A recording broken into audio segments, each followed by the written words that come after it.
I want to shift gears a little bit and talk a little bit about tourism. Okay, can Rochester ever be a tour mecca? I mean, clearly we've got an international museum, right? The International Museum of Photography and Film represented on the panel. We've got a National Museum of Play.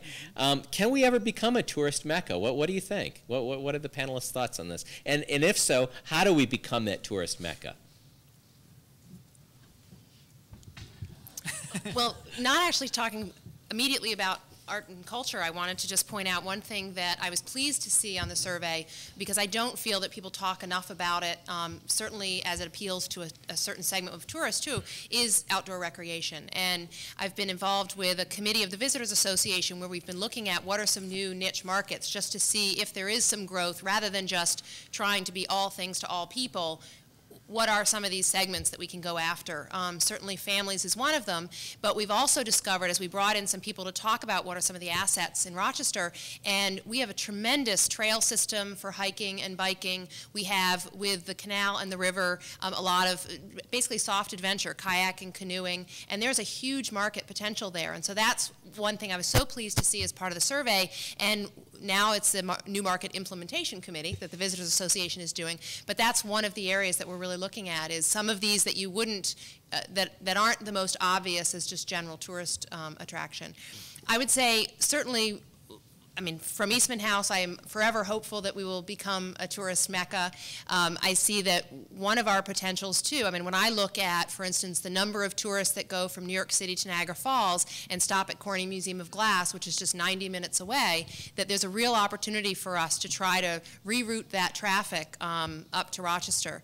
And we've been involved in, there's a whole Americana program, particularly to international tourists, because most of those people are international tourists going from New York City to Niagara Falls, and I think that's our biggest potential for growth, is tapping into those hundreds of thousands of people that are making that trek. And we certainly have, with Eastman House, with strong National Museum of Play, with the Erie Canal, we have a lot that would interest international visitors.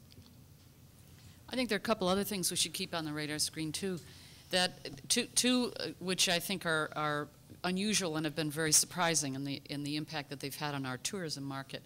One is it's the Rochester International Jazz Festival, which in its 5th year drew 80,000 people over 9 days, and a lot of those people came from out of town. So that's one piece, which is giving Rochester a name on the international jazz circuit. So that's one thing to keep on the radar screen.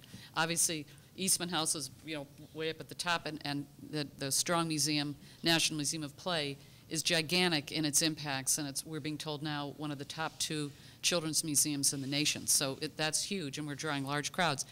The other one that I would just mention, because of its unusualness, I think it's in its 3rd or 4th year, and Carlos, you may know, the Saturn Twilight Criterium, and what that is a bike race, and it takes place in July, and it's drawing gold medal winners from around the world, and what their reports are, it's a crazy deal that we have in Rochester, and very unusual. It's an urban course. You whip around skyscrapers, and you come across the river, and it's done at night, and everything is lit up, and it's so unusual, and it's really growing fast. And it was sort of an organic concept by a guy that just had a dream, and it's worked. But that and the Jazz Fest, I think, examples of 2 things. 2 more that I'd mention, and unfortunately Cincinnati beat us to the punch on an Underground Railroad museum, which I think was brilliant. And we have such history with Frederick Douglass and with the whole underground movement to get people up to Canada and the like, to freedom. That's one that I think if we were more with it as a community, we could really leverage that. And the other one I've long thought about is a women's journey. And if you think about half the population roughly in the U.S. and the story that we have from Seneca Falls to Rochester and our tradition as a socially progressive place, I think those are 2 that if we packaged them right and we thought about all of the locations in this part of the state, we could do something quite unusual and brand ourselves a little differently. Just to add to that, I'm so glad you brought up music and women, because those are 2 of the other categories that we've talked about with this New Market Implementation Committee, and seeing that what could we do to build on the success of the Jazz Festival, and how could we, with not very much expense, add even more music to Rochester, so that you might just happen upon groups at various locations, not the traditional clubs, but just other locations at the various cultural institutions, so that we really become known, strengthen that idea of Music City. There's a sleeper we should be watching, and that's the International Organ World. Right. And we have one very ancient organ that's been rebuilt and put in MAG, Memorial Art Gallery. There's another one that was found in pieces in someone's garage somewhere in Europe, and it's being rebuilt now. It's going to take a while, and it's going to go in one of the downtown churches, and it's going to connect both of them very closely with the Eastman School of Music's organ department. And it turns out, I didn't even know this, I'm ashamed to say, we get a ton of people that come in every year from the international organ world, and who knew? So that's just another musical. Well, we also have George Eastman's original Aeolian pipe organ, so we tie right into that. And I know, and I don't know if Andrea will say, but Andrea Allen from MAG is in the audience and knows very much as far as what the appeal was of the organ that was installed at MAG. I have to throw 2 cents here on this. I love music. I actually, when I was in high school, studied at the Eastman School.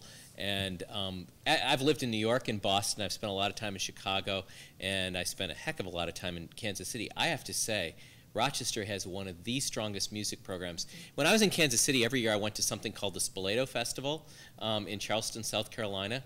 Wonderful festival for their city. They're a much smaller city. A lot of the venues are just churches. But they bring in so much money. I mean, admittedly, their weather's nice. They got beautiful buildings, but the bottom line is, I don't think their music capability is as good as ours. In fact, I was reading a piece that Ed Hall at the Visitors and Convention Bureau hands out to people that are considering moving in town, and it mentioned that, and I don't know where this comes from, that we have 5 of the top 100 music programs in the country. And I don't know if that's because I know Hochstein and Eastman. I don't. Maybe Nazareth, I know Nazareth has a good program, but I don't know what programs they're counting. But we've got phenomenal music when you count the International Jazz Festival, the organ program, the Eastman School, all the music we have. It's just, such a shame that we don't own music. But that's my 2 cents. There's nothing like going to the opera. It starts at 8, you leave your house at 7:30, you park on the street. Yeah, it's great. Well, and all the free concerts at Eastman School of Music, how many people avail themselves to the incredible free concerts at the Eastman School? We also have just in terms of the workforce, I forget which magazine did the survey a couple years ago, but Rochester has one of the highest in America, the highest per capita rate of people working in the cultural industry.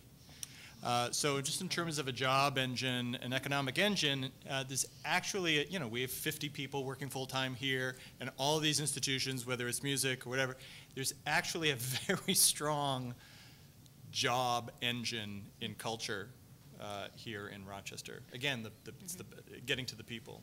In terms of well, and I know our nonprofit community is very strong too, whether you look at the Community Foundation or the United Way.